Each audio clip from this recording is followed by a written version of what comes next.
Mic check 1 2 1 2. It is the Y2K Collector, and this video is brought to you by my most recent visit to GameStop. And I'm making this video for those of you, maybe you haven't gone to a GameStop in a long time, so maybe you're not super familiar with how GameStops are being ran these days. But I thought that now would be a very good time to make a video that will help you, perhaps save you some time and some frustration if you do decide to go to GameStop to try to do any type of video game hunting. And contrary to a comment that was recently left on one of my videos, yes, you can go game hunting at GameStop. If it's a place that you're going to hunt for games, then it's GameStop, then it's game hunting. But I guess that's a matter of opinion, and everyone is entitled to their opinion, so que sera, sera. If you're wondering what I'm doing right now, I am pulling out all of my PlayStation games so that I can scan them into GameEye. It's a rainy, cloudy Saturday evening, and so there's really not a lot going on. Unfortunately, my daughter is not feeling well. She's a little bit down for the count. It's going to be a quiet one in the house tonight, and so this makes for a great evening of scanning in some games. But let me not get too sidetracked on to the video. So I'm going to share with you 3 to 5 signs that the GameStop that you are walking into is being poorly managed, right? And you might say, well, I don't care how GameStops are managed. I just want to buy the games. Well, you should care how GameStops are managed, because management impacts customer service. Customer service impacts the overall experience, and how well you're treated and attended to while at GameStop could impact your ability to snag pretty good deals. So, without any further jabbering and blabbering, let me get right into it.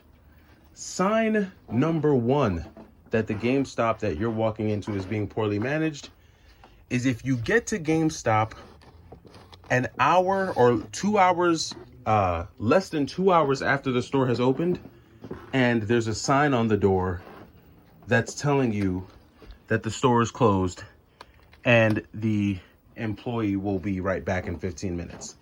Number 1 sign. If you walk up to a GameStop and the store's only been open for a couple hours, but there's already a sign on the door that says, be back, taking break, be back soon, or be back in 15 minutes, walk away. I'm telling you, walk away right now for 2 reasons. 1, that person is not going to be back in 15 minutes. They will not be back in 15 minutes. That's part 1. And part 2, it is way too early in the day for anyone to be taking any type of break. Now, I don't know how many of my viewers have ever had a job, a full-time job, or even a part-time job. But usually when you get a job, you have to be at work for a certain amount of time before you get a break, and then you get a lunch, and then you get another break. I cannot tell you how many times I've gone to a GameStop an hour, sometimes less, after the store has opened, and there's already a stinking sign on the door that says, stepped away, be back in 15. That's crazy. That tells me that there is no management supervision. That tells me that no one is watching the employees, and it is a free-for-all. Because if folks can just close the store to go hang out at Starbucks for 30 minutes and come back, that's just a poor customer experience, and it tells me that it's poorly managed. So if you walk up to a GameStop about an hour, maybe 2 after it's been opened, and you already see a sign on the door that it's been closed, walk away. Don't go to that GameStop. Sign number 2. If you go to a GameStop during peak hours, and by peak hours, I mean Saturday and Sunday are peak GameStop hours. Why? Because this is usually the time that children are out of school and parents are off from work, and they actually have the time in their day to take their kids to GameStop and buy video games. And if you happen to walk into a GameStop during peak hours and there is only one employee, walk away. Walk out of the GameStop and run for your life, because you are going to waste an unnecessary amount of time waiting for one employee to spend an average of 25 minutes assisting each patron with their checkout. Because you know how it goes at GameStop, especially when it's a GameStop full of parents. Parents know nothing about video games. They know nothing about consoles, and rightfully so, right? They don't play video games. They're parents. They work. They do other things. But they're going to stand there and they're going to ask about how many different versions of the PlayStation 5 there are, how many different versions of the PlayStation 4 there are, what's the difference, what's the cost, how many games there are there extra? They're going to ask 1,001 questions.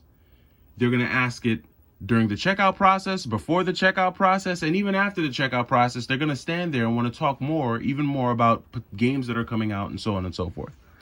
And if there's only one employee there, that means, guess what? If there's 5 parents in the line, get ready to stand there for about an hour and 20 minutes, because they're going to want to talk and talk and talk. And GameStop employees, they have no understanding of time. They will sit there and they won't even try to speed the customer up. They'll entertain it. They'll even bring up more games. And they will see you standing there sweating because the store is now jam-packed with 1,000 people. And you're trying to get out of there, and they will not let you leave because they want to entertain this mind-numbing conversation about games that are going to be released 6 months from now. So again, second sign, if you go into the GameStop and there's only one employee during peak hours, walk away, because I guarantee you, you're signing up for an afternoon of frustration. Sign number 3, if you walk into the GameStop and none of the cash registers are accepting credit cards, or they're not accepting MasterCard, or the only form of payment that they're able to accept is exact change, walk away. Walk away. Because I guarantee you, especially if you get to the GameStop like in the afternoon, I've worked in customer service, I've worked in retail. There are usually measures that you can take to remedy issues that you're having with your point of sale process, whether it be a computer system glitch, whether you need to call IT, help desk. You should have resources to help you with the most important part of your business, which is the point of sale. How are you selling stuff if the stuff that you need to collect the money doesn't work? That's just blows my mind. And somehow, there's never any urgency around that. I can't tell you how many times I've gone to a GameStop and their point of sale system is either down, not working, and there's no urgency, zero urgency to get it fixed. It's almost like, yeah, this is how it's going to be. And we're pretty much just open here today so you can walk around, stare at game cases, and ask us questions. Walk away if you notice that their point of sale system is not working. I'm going to give you 2 more signs just for good measure, right? If you walk into a GameStop, right, and you ask the person behind the register just a basic question about a video game or a console, and they are absolutely clueless, you might want to walk away. And there's one exception. The exception that I would say to that is if you yourself are extremely knowledgeable on video games or on the video game you're looking for. If you've got a lot of knowledge and you know enough to be able to talk the employee through what they should know, then maybe you can get through the conversation and the experience enough to get what you need and get out of there. But if you recognize that the employees just have zero knowledge about anything regarding video games, which at this stage of the game, many of them don't, walk away. Leave the GameStop, because 9 times out of 10, they're probably going to give you information that's not accurate. They're going to tell you about a game that's coming out that's not actually coming out. They're going to tell you something was released during a time that it was never released. They're going to give you a bunch of misinformation that's going to have you chasing down a rabbit hole. And if you want to save yourself those headaches, my advice, walk away. Lastly, and I would say that this is probably something more so for the collectors, right? If you walk into a GameStop and you ask them for games that may not be on the shelf, and they say, oh, what we have out there is all we have, walk away. And I'm going to tell you why you should walk away. You should walk away because that means the person you're talking to is extremely lazy. If their default answer is, oh, what's that, whatever's out there is whatever's out there, no, that means that they're too damn lazy to either look it up in the computer system. They may not even know how to look it up in the computer system, which is worse. And they're going to default to, oh, we don't have it.